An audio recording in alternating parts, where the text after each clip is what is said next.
A gente vai falar com o prefeito Júnior Freiberger, com o secretário de Infraestrutura Márcio Miller, METS, e também com o coordenador dos bombeiros, Claudinei Stimmer. Vamos trazer informações mais detalhadas e o cenário atual de como está o nosso município após o caos e a devastação que ocorreu nos últimos dias. Bom, acho que antes de mais nada é importante ratificar o que Larissa tu já colocou. Muitas vezes, a grande maioria da nossa população que reside na parte mais central, centro, Matiel, Vila Rica, eles acabam não tendo dimensão do que nós passamos no final de semana, do que parte da população filizense passou no final de semana.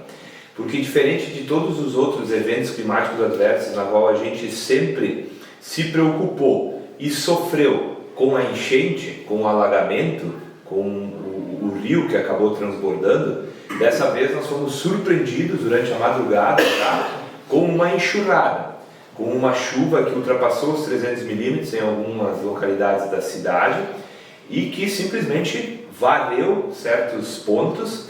A nossa tubulação do pluvial não deu conta, a terra ficou encharcada ao ponto de simplesmente deslizar. Então a gente teve encostas que deslizaram, a gente teve ruas que também desmoronaram, desbarrancaram, e isso gerou uma série de contratempos, de problemas, porque a gente precisou atuar no sentido de garantir a segurança das famílias que residem próximo a áreas onde então aconteceu esse desmoronamento e ao mesmo tempo também garantir o deslocamento seguro das pessoas que fazem uso das nossas estradas vicinais.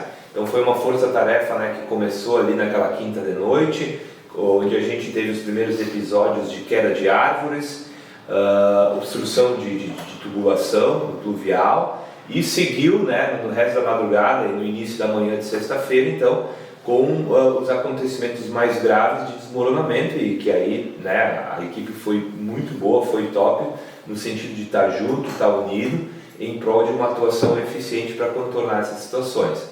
Claro, a gente já avançou muito na questão de dar conta, né, de limpar as ruas, reconstruir passagens sobre arroios, a gente tem pontes que foram danificadas, a gente tem estradas, pavimentações que também foram danificadas, mas a equipe já está dando conta de contornar tudo isso. Ainda tem muito trabalho para fazer e a gente pede essa compreensão da população que a gente está atacando em áreas prioritárias, a gente está definindo as prioridades, né?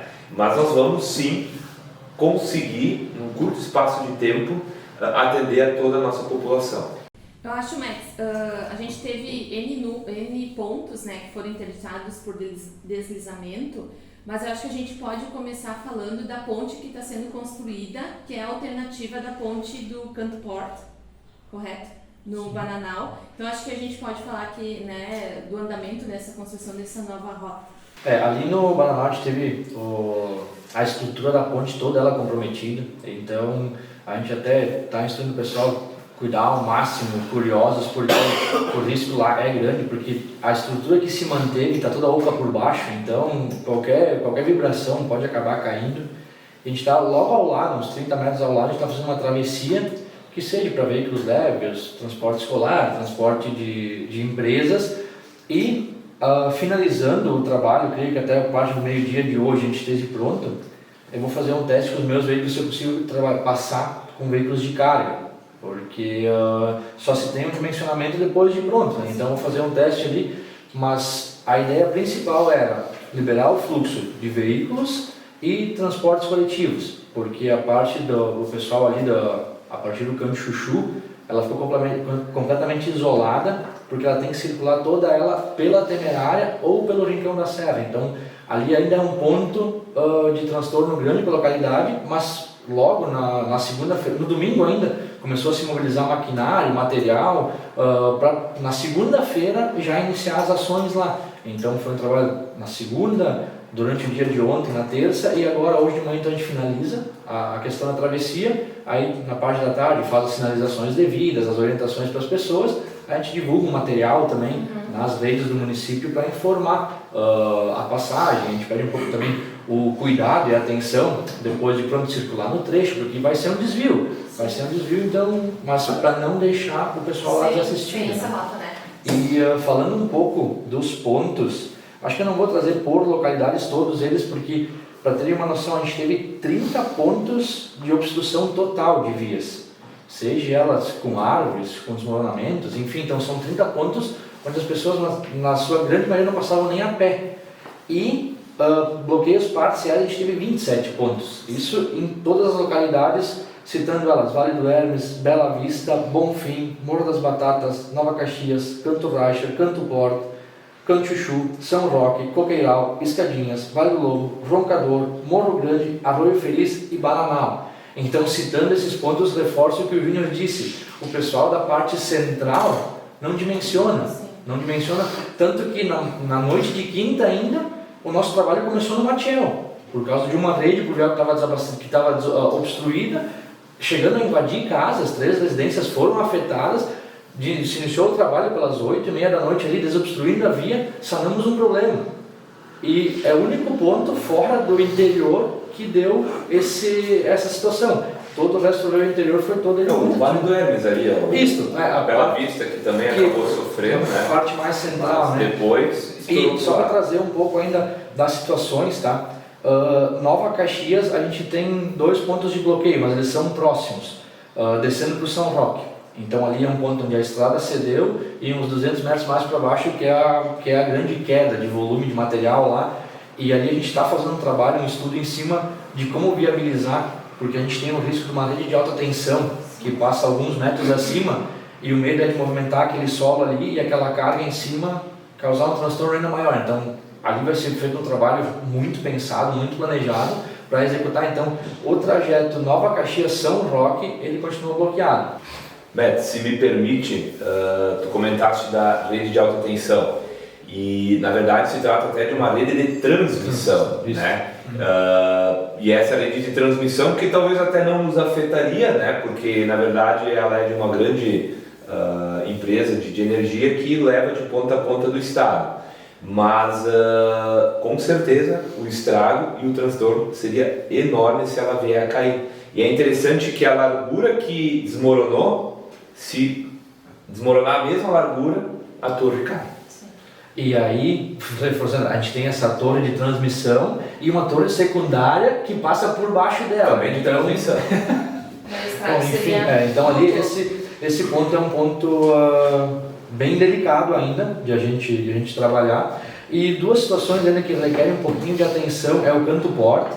Lá a gente teve muitos problemas porque um lado, quem conhece, quem circula por lá, é o trecho do mato, que é depois a residência da família do Rádio Porto, ali para cima, até o final, quase chegando a Nova Caxias. Porque um lado a gente tem barranco de pedra e o outro lado é um penhasco. Só que aquelas pedras se soltaram, e em alguns pontos a estrada deve estar com uns 4 metros de largura. Então é um local que só circula veículo leve, com muita atenção, porque ali vai ser feito um trabalho. A gente está desobstruindo todos os outros pontos para iniciar um trabalho de máquina pesada lá, limpando o barranco para lá de cima e jogando para lá de baixo, talvez abrir um pouquinho mais o leito da rua para que dê condições do pessoal trafegar tanto com o transporte coletivo, até o pessoal que escoa a sua produção por ali, né? Sim. E a descida do Roncador, o Morro Grande, que liga Vale do Lobo ao Roncador, também nós tivemos um ponto ali que foi mais crítico, que a gente fez a desobstrução ainda na tarde de sexta, só que ainda tem muito material cedendo, indo para a rua, então circulam veículos leves, o transporte coletivo circula também. A gente está até falando com a educação ali para orientar o pessoal quanto ao transporte das crianças para as escolas. Então é aquele momento que a gente sabe o anseio da população. Eu tenho criança também, de levar ela para a escola, enfim, a gente entende isso, que a gente não pode botar ninguém em risco. Então sim, a gente está ônibus escolar, então já é um ponto mais delicado, porque é um ponto de muito morro. Então não adianta eu botar os pés pelas mãos, lá tirar todo aquele volume de terras fora. Então quando eu tiro 50 cargas de material e me cai mais 100. Então está sendo feito um trabalho. O pessoal, mas não estão fazendo nada. Gente, aí eu citei, são 30 pontos de bloqueio total, onde que só 12. Então de sexta a terça-feira a gente liberou 28 pontos. E quem acompanha um pouco as redes consegue ver a proporção e a dimensão que isso tomou, né? Então o pessoal aí está trabalhando com a nossa equipe 100% mobilizada, as empresas terceirizadas a gente chamou para nos dar um suporte, então é um trabalho longo, é um trabalho bem complicado, digamos assim, mas na medida do possível, como o Guilherme falou, a gente vai trabalhar o mais rápido possível, trazer essa normalidade de volta, então é um momento que todo mundo tem que entender um pouco a situação, o caos que se fez desse cenário, mas que fiquem tranquilos que não está faltando esforço da parte de ninguém. O próprio Claudinei vai citar a segunda e a terça-feira. Numa entrevista de segunda para terça, eu já mudei o meu discurso. De terça para essa conversa, eu já mudei de novo, porque as demandas vão surgir. Então, tem situações que estavam 100% bloqueadas que a gente nem sabia, que são acessos a 3, 4 famílias que acabam vindo até nós agora. Então, conforme vão vindo as demandas, a gente está monitorando todas elas por bairro, está atacando por blocos. Então, tudo que está chegando está sendo elencado dentro de uma planilha de organização, e ali dentro ela está sendo classificada em prioridade baixa, média e alta, sendo executadas as altas primeiro, só que eu tenho prioridade alta com risco alto. Então ali eu tenho que talvez fazer uma prioridade baixa com risco baixo, porque envolve muitas coisas. Se olhar para fora, está chovendo de novo, então a proporção não é para ser tão grande, mas tudo isso nos preocupa. Sim, então a gente todo mundo está de alerta, está de prontidão aí para qualquer situação que for vir a acontecer, eles procurem o município, procurem os meios de comunicação para pedir suporte e auxílio, né? Deixa aqui os números, né, dos bombeiros. Isso aí. Claudinei, vamos lá então. O que geralmente a população está acostumada quando tem alto volume de chuva, né? O rio, né? E aí vem aquela máxima que a gente, todo evento natural, ele é uma surpresa, ele nunca é o mesmo. E foi o que aconteceu nessa última, né? Nesse último ciclone, nesse último evento. Muitas pessoas focam lá no rio, mas a surpresa veio por outros lados, né? E eu queria que tu falasse um pouco disso para nós, até para a população entender, né? Às vezes, não estavam preparados, não imaginaram. Sim, tem vezes que nem se imagina, é tão, né? Foram rajadas de vento muito forte, enfim, uma combinação do todo. Então, se tu puder falar para nós ali de onde vieram essas inundações, essas enxurradas. Bom, Larissa, desde meu secretário me estou desde quinta-feira, a gente vem se mobilizando e a gente, não bem mencionasse, não estávamos preparados, mas estávamos em monitorar o nível do rio, como a gente sempre faz, inclusive de uma forma bem mais constante, de meia em meia hora, que a gente tinha uma elevação do rio que estava rápido dentro do seu horário, que chegou a vezes que em uma hora subiu 1 metro. Isso para nós é muita água. Então, se trabalhou em cima de uma previsão, que é uma palavra que eu não gosto muito de usar, porque a pergunta mais frequente para nós é: quanto vai dar o rio? Isso é humanamente impossível. O que a gente pode prever é estar subindo tanto por hora, e se continuar assim, a gente tem problemas em tal pontos que nós temos mapeado a área de risco do nosso município, que está no plano de contingência. Isto a gente tem como concreto. Agora, dizer que daqui a 6, 7 horas o rio vai estar, então, vai dar uma enchente, vai dar isso, a gente não tem. Ninguém tem como saber isso. Então, como o Júnior, o prefeito, também mencionou, estávamos em cima do nível do rio quando começou a entrar essas demandas, e aí o secretário mencionou ali no Matiel e no Colina, a gente de imediato já deslocou ali, e a partir dali a gente deu a proporção que o nível do rio não era o nosso problema, mas sim as enxurradas, onde estava deslocando muita massa. O que é deslocamento de massa? É os deslizamentos, desmoronamentos de terra.